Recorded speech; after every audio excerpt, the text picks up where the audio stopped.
LA 침례교회 주일 오전 예배에 함께 참석하신 모든 분들을 주님의 이름으로 환영합니다. 성도님들 익히 알고 계신 대로 오늘 말씀 본문은 요한복음 8장에 있는 말씀입니다.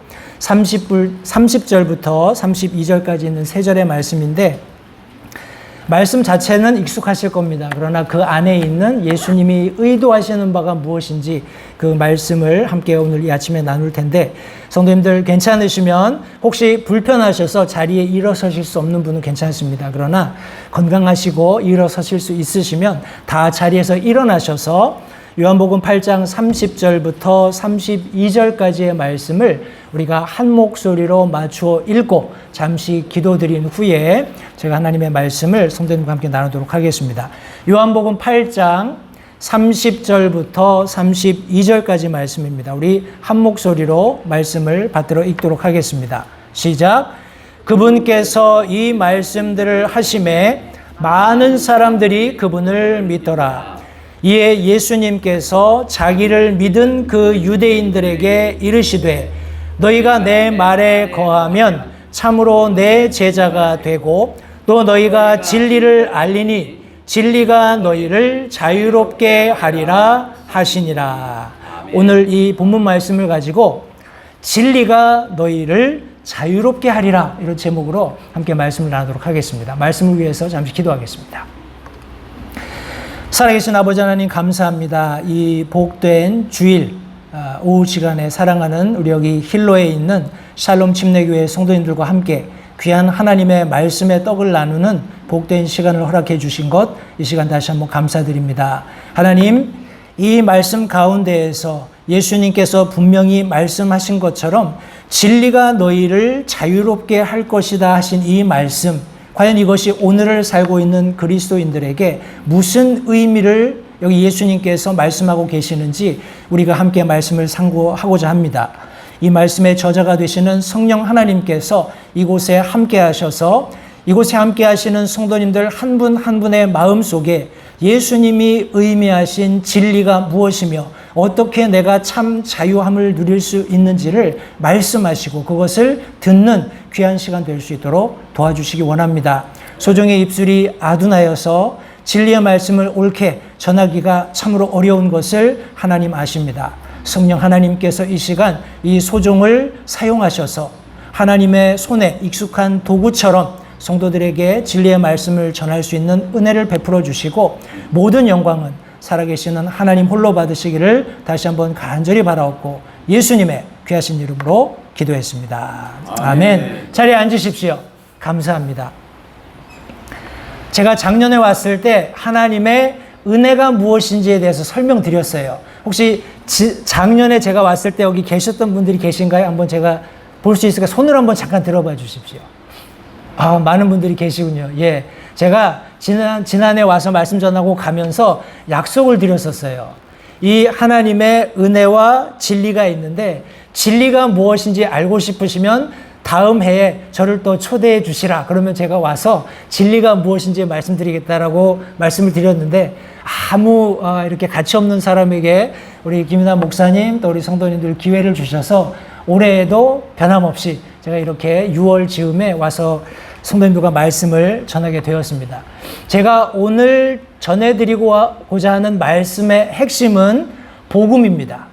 과연 예수님이 말씀하셨던 이 진리, 모든 믿는 자들을 자유롭게 하신다는 이 약속이 있는 이 복음이 무엇인지를 이 시간 함께 상고하게 될 텐데 간단하게 제가 성경이 의미하는 진리가 뭔지 먼저 말씀을 드릴게요. 성경 원어의 의미에서 진리는 우리 히브리어로 에메트라는 단어를 쓰는데 세 개의 히브리어 알파벳으로 되어 있습니다. 이 알파벳의 각각의 글자의 의미는 하나님, 그리고 연속되는 어떤 것, 그리고 완성 이런 의미를 가지고 있어요. 따라서 하나님께서 무엇인가를 시작하셔서 그것이 지속되다가 완성되는 것을 성경이 진리라고 말씀합니다. 이해가 되시죠? 우리가 알고 있는 진리와 조금 의미가 다릅니다. 그죠? 우리가 알고 있는 진리는 어떤 팩트여야 돼요. 사실이어야 됩니다.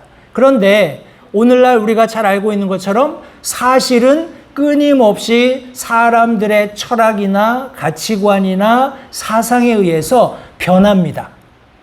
불행하게도 저나 우리 여기에 함께 계시는 성도님들이 있는 이 시대에 우리가 그런 것을 보리라고 생각을 못했지만, 심지어 오늘날에는 남성과 여성의 구분을 정확히 짓는 것조차 비진리인 것처럼 여겨지는, 다시 말해서 내가 남자이면 여자도 남자가 될 수 있고, 내가 여자가 되고 싶으면 남자도 여자가 될 수 있는 진리가 굉장히 흐려져 있는 시대에 저와 여러분들이 살고 있습니다. 그러나 하나님은 그렇게 이 세상을 창조하지 않으셨어요.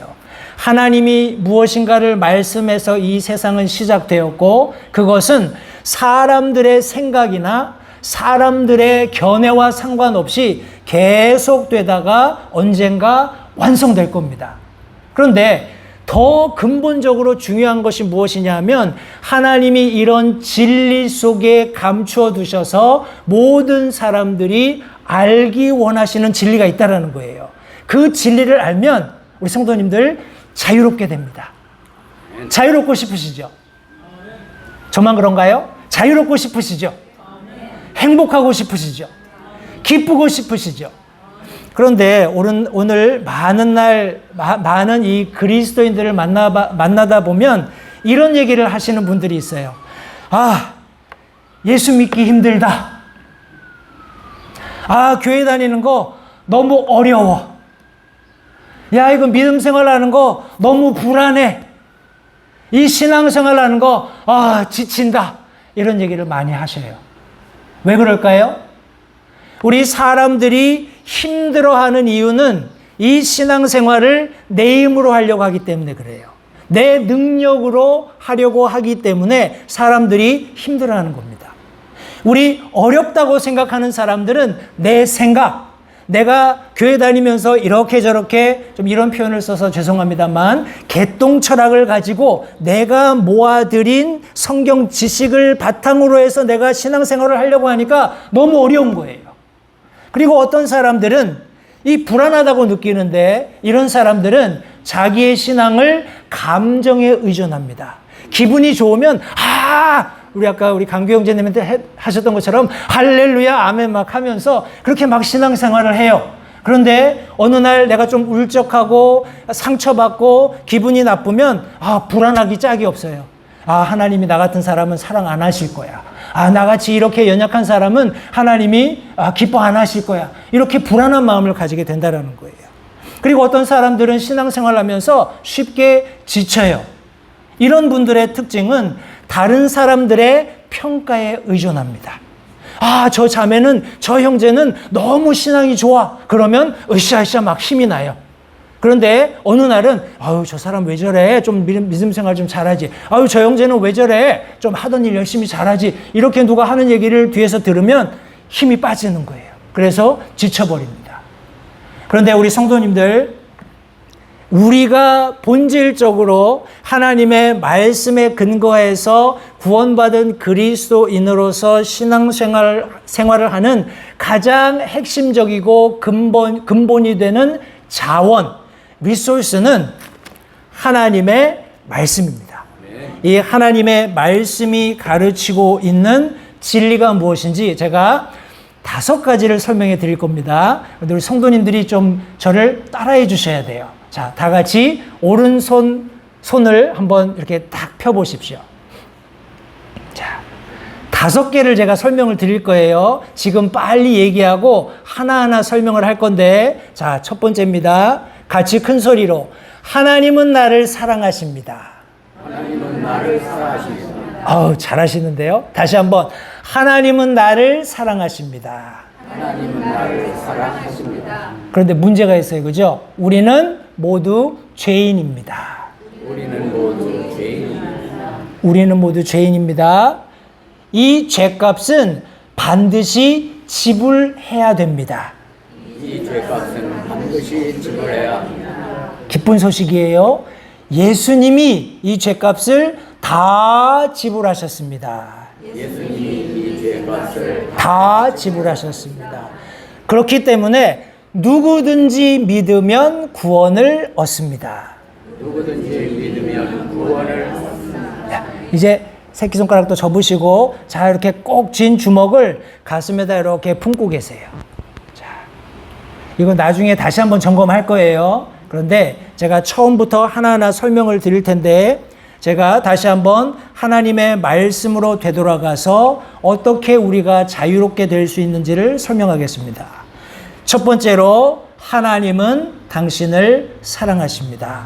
이거는 제 얘기가 아니에요. 여기 김인환 목사님이 주장하고 있는 어떤 닥트린도 아닙니다. 하나님의 말씀이 그렇게 가르치고 있어요. 요한복음 3장 16절 말씀에 보시면 하나님께서 세상을 이처럼 사랑하사 자신의 독생자를 주셨으니 이것은 누구든지 그를 믿는 자는 멸망하지 않고 영존하는 생명을 얻게 하려 하심이라 기록하고 있습니다. 짧은 말씀이지만 이 말씀 안에 하나님께서 많은 성경적인 원리를 집어넣어 놓으셨어요. 이거 한 구절 가지고 제가 여기서 1시간 동안 설교도 할 수 있을 것 같아요. 그런데 오늘 제가 성도님들과 함께 나누고자 하는 전체 내용의 핵심은 복음의 이 5가지 내용이기 때문에 제가 좀 간추려서 설명을 하겠습니다. 이 말씀 속에 하나님이 지금 말씀하시는 대상이 설명되어 있어요. To whom, 누구에게 이것을 말씀하고 있는지를 설명하고 있습니다. 요한복음 3장 16절 상반절에 보시면 하나님께서 세상을 이처럼 사랑하사 말씀하셨어요. 근데 굉장히 조금 두리뭉실하죠. 굉장히 좀 삼자적인 이런 빅 픽처예요. 큰 그림이에요. 하나님이 세상을, 그래, 하나님이 세상을 사랑하셔서 그럼 나는 아니겠지? 이런 생각을 혹여 하시는 분들이 있을 수 있습니다. 그런데 여기 성경 원어가 얘기하는 이 세상은 코스모스라는 단어예요. 이 코스모스라는 단어는 하나님께서 만드신 온 우주 만물과 그 안에 충만한 모든 것들을 의미하기 때문에 제가 거기에 포함이 되고 여기 앉아 계시는 성도님들 한 분 한 분이 모두 포함이 된다는 거예요. 하나님이 세상을 이처럼 사랑하셨다라는 말은 하나님께서 여기 앉아 계시는 성도님들 한 분 한 분을 사랑하신다는 것을 말씀하고 있는 거예요. 나는 자격이 안 돼요. 아유, 나는 이래요, 저래요. 아닙니다. 하나님은 지금 여기 선포하고 계신 거예요. 내가 너희 모두를 동일하게 사랑한다 말씀하시면서 여기 하나님이 이렇게 말씀하시는 동기가 사랑이라는 것을 말씀해 주고 있어요. 우리 아이들이 이제 다 컸습니다만 어렸을 때 보면 가끔씩 말 안 들을 때 있거든요. 그러면 이제 맴매를 합니다. 맴매를 할 때 여기 우리 다 자녀들 키워보셨고 하시는 부모님 세대들이 많으시기 때문에 아마 여쭤보면 나는 내 자식이 미워서 때렸어요. 이렇게 하시는 분은 아무도 없을 거예요. 그죠? 사랑하는 마음 때문에 잘 되기를 바라는 마음 때문에 아이들을 간혹 우리들이 체벌합니다. 하나님께서 사랑하는 자들을 체벌하시는 그런 과정 속에 많은 그리스도인들이 때때로 실족합니다. 하나님 나를 안 사랑하시는 것 같아. 앞서 말씀드린 대로 내 감정 아니면 내 어떤 기분이나 어떤 다른 사람들의 평가 때문에 하나님이 나 사랑하시지 않는 것 같아. 하나님이 나 미워하시는 것 같아. 하고 때때로 등을 돌리기도 해요. 그러나 여기 이 말씀은 분명히 하나님이 세상을 이처럼 사랑하셨다라고 말씀하고 있습니다.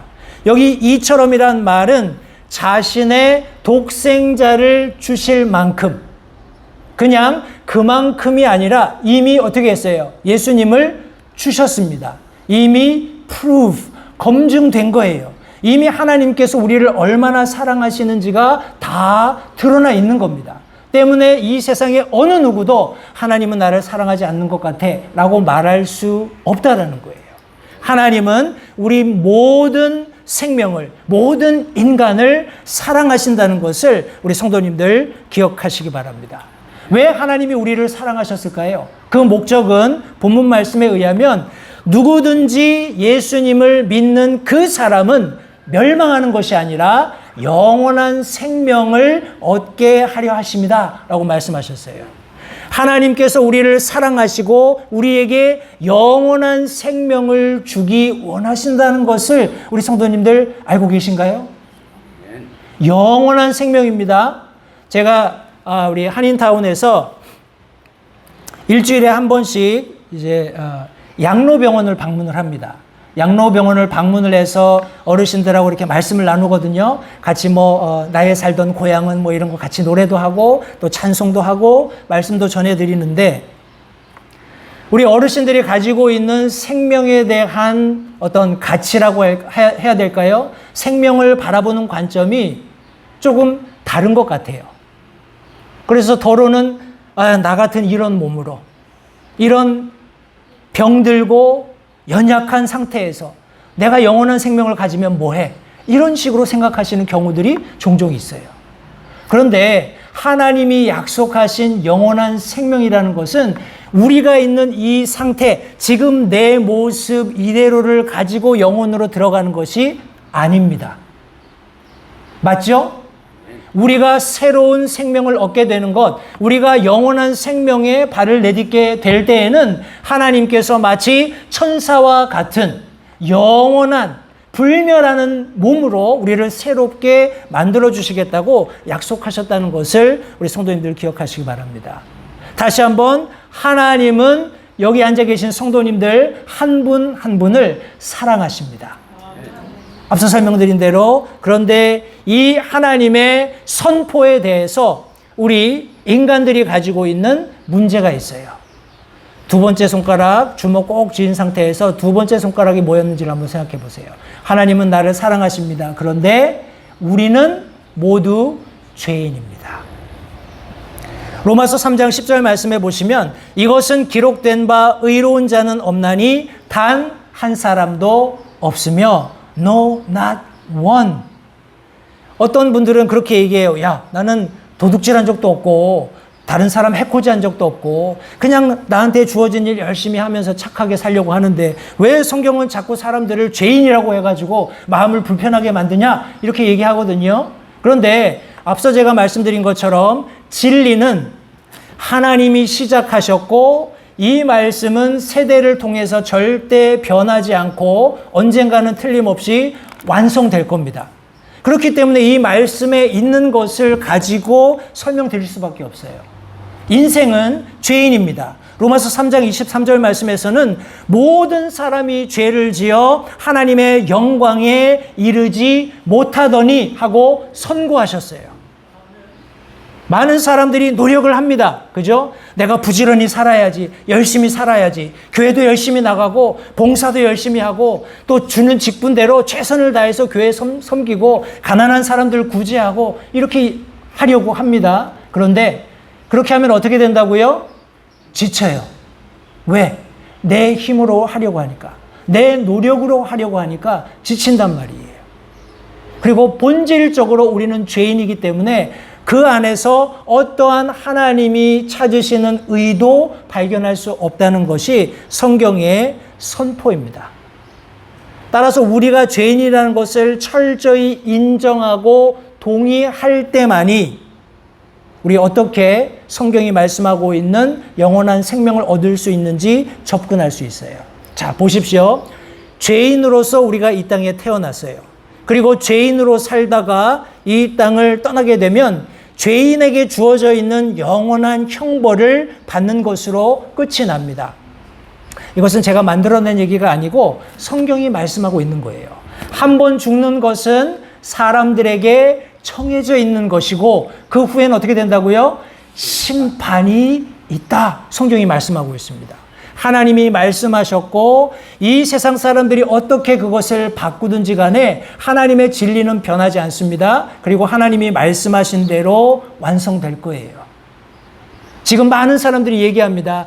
성경은 그냥 성경학자들이 만들어낸, 꾸며내는 이야기야. 그러니까 그거 다 믿을 필요 없고 우리가 필요한 것만 한 것만 믿으면 돼. 이렇게 생각하시는 분들이 있어요. 실제로 그런 신앙을 가지고 소위 말하는 우리 뭐라고 하나요? Prosperity Gospel이라고 하거든요. 그러니까 그냥 예수 믿으면 다 복 받는다. 뭐 이런 얘기를 합니다. 그러나 그것이 사실이 아니라는 것을 저는 하나님의 말씀에 근거해서 성도님들께 전해드릴 수밖에 없습니다. 이 죄는 하나님께서 죄라고 정의하셨기 때문에 누구도 피해갈 수 없고 이 죄는 반드시 그 값이 지불되어야 합니다. 로마서 6장 23절 말씀해 보시면 죄의 삭은 사망이나 하나님의 선물은 예수 그리스도 우리 주를 통해 얻는 영원한 생명이니라 라고 말씀하셨어요. 제가 한번 여쭤볼게요.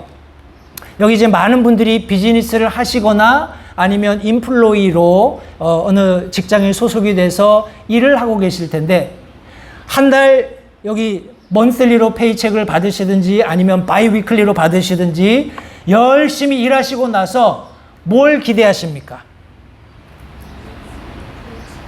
페이첵. 페이첵을 기대하시죠. 그죠? 내가 열심히 일했으면 내가 일한 만큼 값이 지불되어야 내가 일한 거에 대한 자긍심이 생기잖아요. 기쁨이 있잖아요. 그죠? 성도님들 기억하십시오. 내가 죄인으로서 아무리 수고하고 노력해도 결과적으로 얻는 값은 뭐냐 하면 마지막 내 삶의 끝에 얻는 값이 무엇이냐면 사망이다. 성경이 말씀하고 있어요. 죄의 삭은 사망이다. 내가 죄인이지만 내가 열심히 선한 일을 하면 내가 사람들이 저 사람 정말 착해, 저 사람은 법 없이도 살 것 같아, 이런 칭찬 받을 정도로 깨끗하게 살고 선하게 살고 기부하며 살면 하나님이 나를 좀 받아주시지 않겠는가, 그런 생각을 하고 사시는 분들이 있어요. 근데 성경은 다시 한번 죄의 삭은 사망이다라고 선을 이미 그어 놓으셨어요. 내가 죄인으로서 이 죄 문제를 해결하지 않은 채 사람들이 생각하는 사람들의 가치관에 의존한 의로움을 추구하며 살아도 그 결과는 죽음이라는 거예요. 다시 한번 죽는 것은 사람들에게 정해져 있고 그 이후에는 심판이 있다. 성경이 말씀하고 있습니다. 그런데 로마서 우리 방금 읽었던 6장 23절 하반절 말씀해 보시면 영어 성경에는 but 이런 단어가 있어요. 그러나 죄의 삭은 사망이다. 그러나는 정반대의 어떤 스토리가 나올 때 쓰여지잖아요. 그죠? 죄의 삭은 사망이지만 성경 말씀에 하나님의 선물은 예수 그리스도 우리 주를 통해 얻는 영원한 생명이니라 말씀하고 있습니다. 이 말씀을 놓고 보면 요한복음 3장 16절에 말씀하셨던 모든 사람이 예수님을 믿어서 멸망하지 않고 영원한 생명을 얻기 원하시는 하나님의 마음, 그리고 이 본문 6장 23절에는 방법이 이제 설명이 되어 있어요. 하나님이 영원한 생명을 모든 사람들이 얻기를 원하고 계시는데 그 방법이 무엇이냐 하면 여기 6장 23절 하반절에는 하나님의 선물은 the gift of God. 제가 한번 여쭤볼게요. 우리 아까 저기 꼬마가 하나 있었는데 없어졌네요. 자, 선물을 받습니다. 선물을 어떻게 받으면 될까요?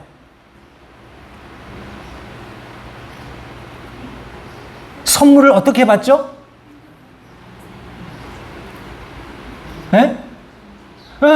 우리 여기 가운데 앉아계신 자매님이 정답을 자꾸 잘 맞추시네요. 선물은 땡큐 하고 받으시면 돼요.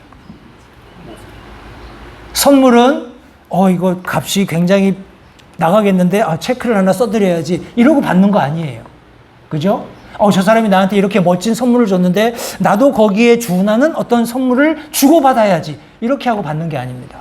누가 선물을 주면 가령 우리 김윤아 목사님이 저한테 메르세데스 벤츠 차를 하나 딱 사주시면 제가 땡큐 그러고 타고 얼른 LA로 가면 돼요. 그죠? 땡큐 하고 받으시면 됩니다. 그죠? 여기 하나님이 뭐라고 말씀하셨어요? 하나님의 선물은 예수 그리스도 우리 주를 통한 영원한 생명이다. 하나님이 저와 우리 성도님들에게 주고 싶어 하셔서 간절하게 성경 여기저기에 기록해 놓으신 그 선물은 영원한 생명입니다. 그런데 그것을 우리가 수고해서 얻도록 만들어 놓으신 것이 아니라 하나님이 선물로 마련해 놓으셨어요. 그런데 이 말씀에 예수 그리스도 우리 주를 통해서 through him, 예수님을 통해서만 그 선물을 받을 수 있다라는 거예요. 자, 이것이 우리 하나님께서 우리 죄인으로서 이 땅에 살면서 어떤 수고를 통해서도 얻을 수 없는, 결국 죽어 멸망할 수밖에 없는 인간들에게 제시해 놓으신 영원한 생명이라는 것입니다. 이 죄값을 예수님이 지불하셨는데 우리 로마서 5장 8절 말씀해 보시면 우리가 아직 죄인이었을 때 그리스도께서 우리를 위해 죽으심으로 하나님께서 우리를 향한 자신의 사랑을 당당히 제시하셨느니라 성경이 말씀하고 있습니다. 자, 보십시오. 다시 한번 우리 앞서 읽었던 6장 23절에서 죄의 삭시 사망이라고 성경이 말씀하고 있죠.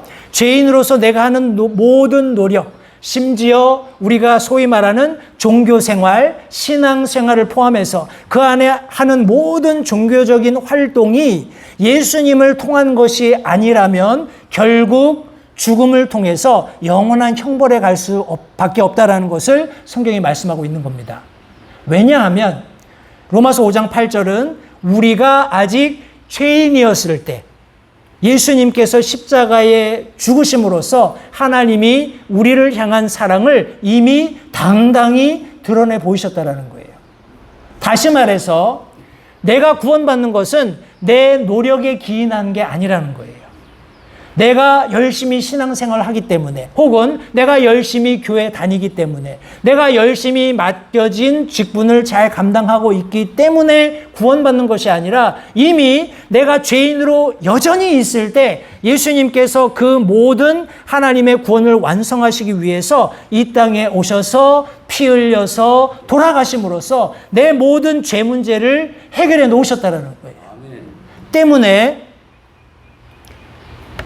우리 로마서 10장 13절 말씀에 의하면 누구든지 주의 이름을 부르는 자는 구원을 받으리라 하고 선포하실 수 있으셨던 거예요.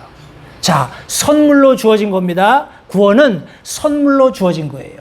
이 세상에 태어나는 어떤 누구도 아무리 부자이거나 아무리 지식이 많거나 아니면 아무리 탁월한 능력을 가지고 있어도 그들이 모든 것을 쏟아부어도 여전히 그 구원은 얻을 수 없어요.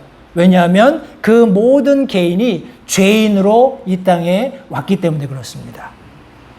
여기 성경 말씀이 예수님을 믿으면 구원을 얻는다라고 말씀하고 있는데 여기에 방법적인 부분에 여러 가지 다른 이야기들이 성경 말씀에 세상을 통해서 섞여 들어온 내용들이 있습니다. 예를 들면 이런 겁니다. 자, 예수님 믿으면 구원받는 건 맞지만 네가 거기에 맞는 선한 행동을 해야 돼. 예수님 믿으면 구원받는 건 맞지만 네가 침례를 받아야 구원을 받는 거야. 뭐 이런 다양한 사람들의 철학들이 막 스며들어 있는 그런 가르침을 가르치는 곳들이 종종 있어요. 그런데 다시 한번 진리가 우리를 자유롭게 하는 겁니다.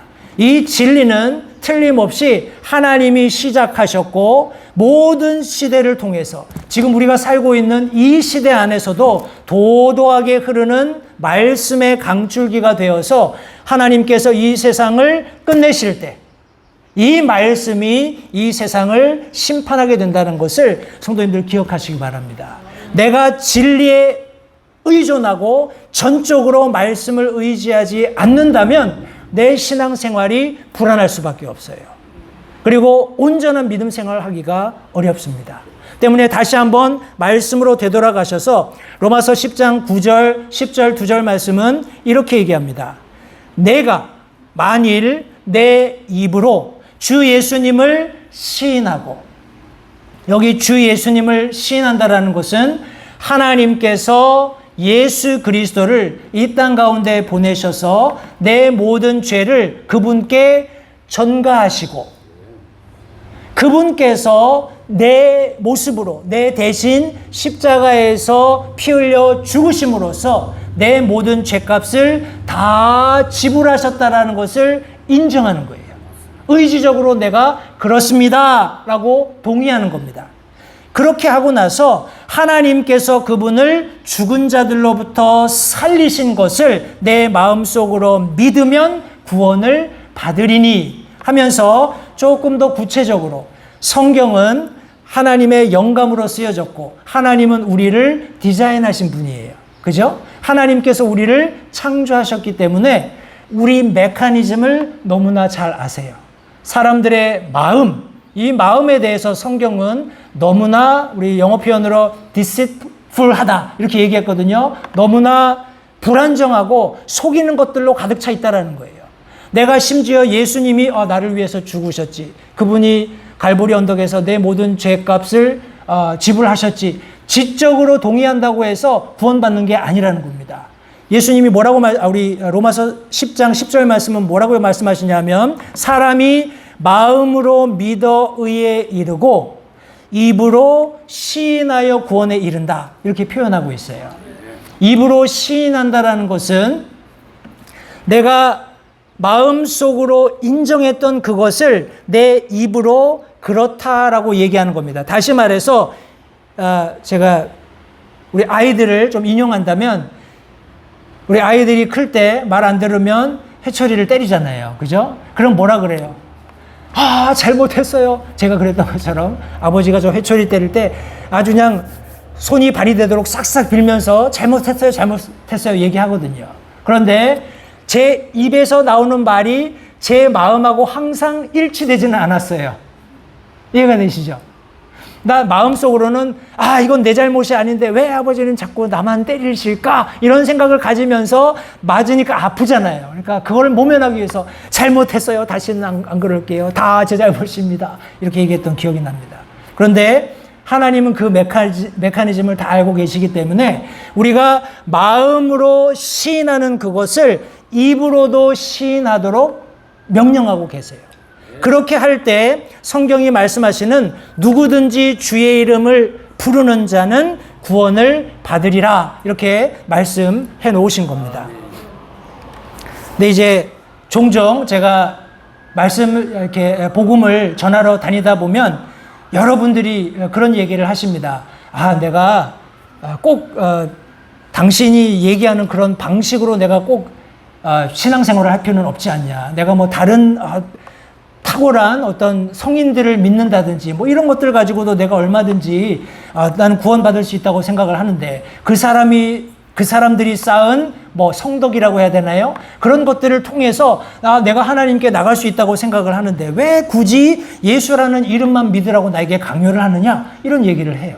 근데 사도행전 4장 12절 말씀해 보시면 다른 사람 안에는 구원이 없나니 하늘 아래서 우리를 구원할 다른 이름을 사람들 가운데 주지 아니하셨느니라 하고 분명히 말씀하셨습니다. 예수, Jesus 이 이름 밖에서는 구원을 찾을 수 있는 어떤 이름도 이 세상에 존재하지 않습니다. 때문에 오직 예수 그리스도를 통해서만 구원받을 수 있어요. 제가 여기 LAX 이제 공항으로 집에서 갈 때 밴을 운전해 주신 기사분이 있었어요. 아주 서글서글 하시고 처음에 몇 마디를 이렇게 걸어보니까 말씀을 잘 해주시더라고요. 그래서 공항 다 올 때쯤 돼서 하나님이 자꾸 부담을 주시는 거예요. 그래서 복음을 전했습니다. 지금 성도님들과 함께 나누었던 이 말씀을 짧은 버전으로 말씀을 쭉 전하고 예수님을 개인의 구주로 영접하시고 예수님을 지금 믿으셔도 괜찮습니다. 이것은 하나님의 약속이기 때문에 지금 그렇게 결단하시면 하나님이 영원한 생명을 선물로 주십니다. 라고 얘기했어요. 근데 대부분의 사람들이 이 말씀 끝에 하는 얘기가 다음에 할게요. 조금 더 생각해 볼게요. 이렇게 얘기하십니다. 고린도후서 6장 2절 말씀해 보시면 그분께서 이르시되 받아주시는 때에 내가 내 말을 들었고 구원의 날에 내가 너를 구조하였노라 하시나니 보라 지금이 받아주시는 때요 보라 지금이 구원의 날이로다. 지금입니다. 성도님들 지금이에요. 지금 구원받으실 수 있고 지금 하나님의 은혜를 경험하실 수 있습니다. 미루지 마시기 바래요. 자, 품에 있었던 손을 다시 한번 올려보십시오. 오른손을 다 올리시고 제가 거꾸로 다시 한번 설명을 드리겠습니다. 성경은 분명히 하나님이 우리를 사랑하신다고 말씀하셨어요. 같이 한번 해볼까요? 하나님이 나를 사랑하십니다. 하나님이 나를 사랑하십니다. 문제가 있어요. 나는 죄인입니다. 나는 죄인입니다. 내 죄값은 반드시 지불돼야 합니다. 내 죄값은 반드시 지불되어야 굿뉴스입니다. 예수님이 그 죄값을 다 지불하셨습니다.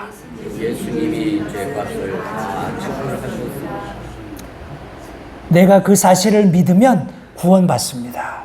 내가 그 사실을 믿으면 구원을 이 손으로 성도님들 지금 잡으셔야 하는 진리가 하나 있습니다.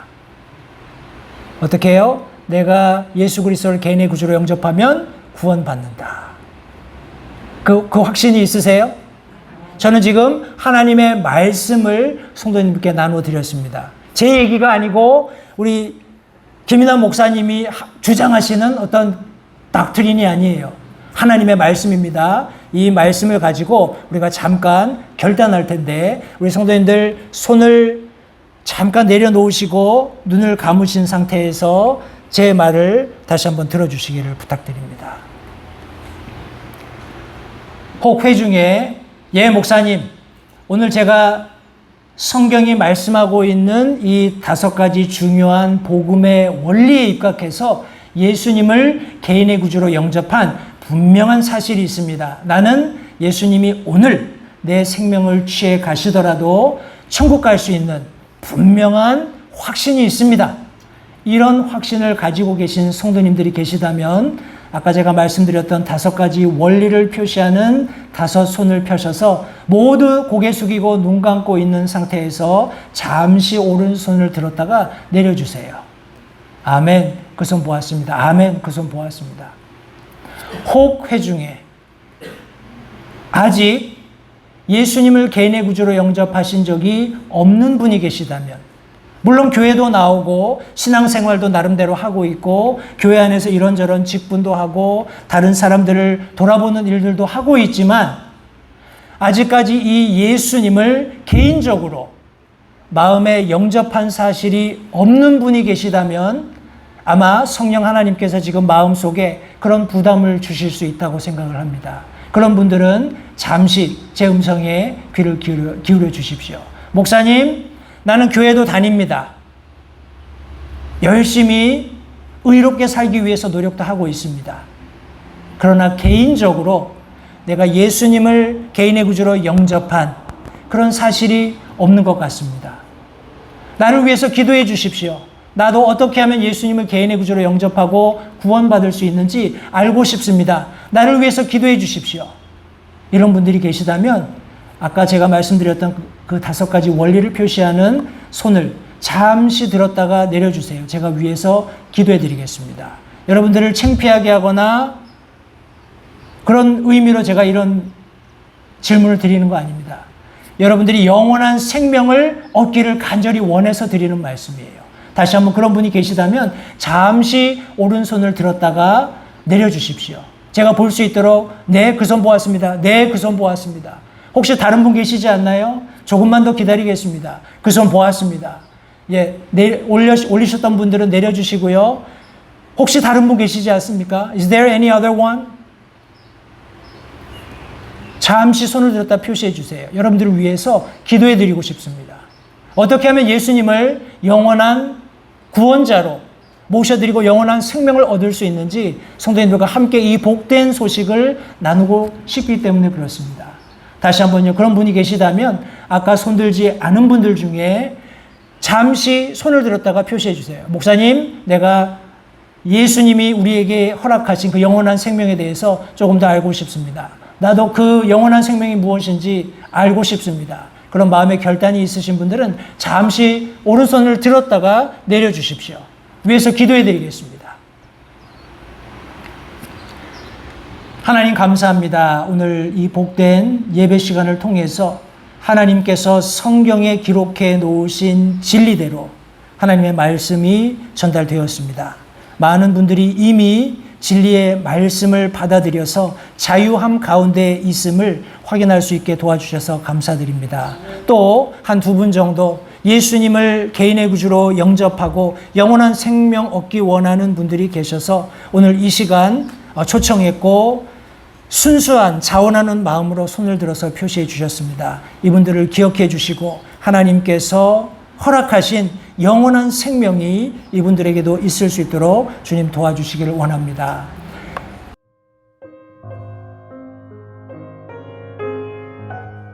잠시 들으신 말씀에 따라 결단하는 시간을 가지시기 바랍니다. 하나님께서 무엇을 말씀하시든지 따르기로 결단하십시오. 하나님께서는 순종하는 자들을 존중하십니다. 아직 예수님을 개인의 구주로 영접하신 사실이 없으시다면 자신이 죄인됨을 인정하며 하나님께 나오는 자들을 하나님께서 받아주신다는 확실한 말씀에 근거하여 다음과 같이 기도하십시오. 하나님, 나는 죄인입니다. 나는 내 죄로 인해 죽을 수밖에 없음을 압니다. 그러나 예수님께서 내 죄를 위해 십자가에서 피 흘려 죽으시고 사흘 만에 다시 살아나셔서 내 죄값을 모두 지불하셨고 내게 새로운 생명을 약속하셨음을 믿습니다. 지금 이 순간 예수님을 내 마음에 모셔드립니다. 내 마음에 오셔서 나의 주와 그리스도가 되어주십시오. 예수님 이름으로 기도했습니다. 다음과 같이 기도하셨다면 여러분은 성경 말씀대로 구원을 받으셨습니다. 계속해서 주 안에서 함께 자라가는 복된 교제가 있기를 간절히 바랍니다.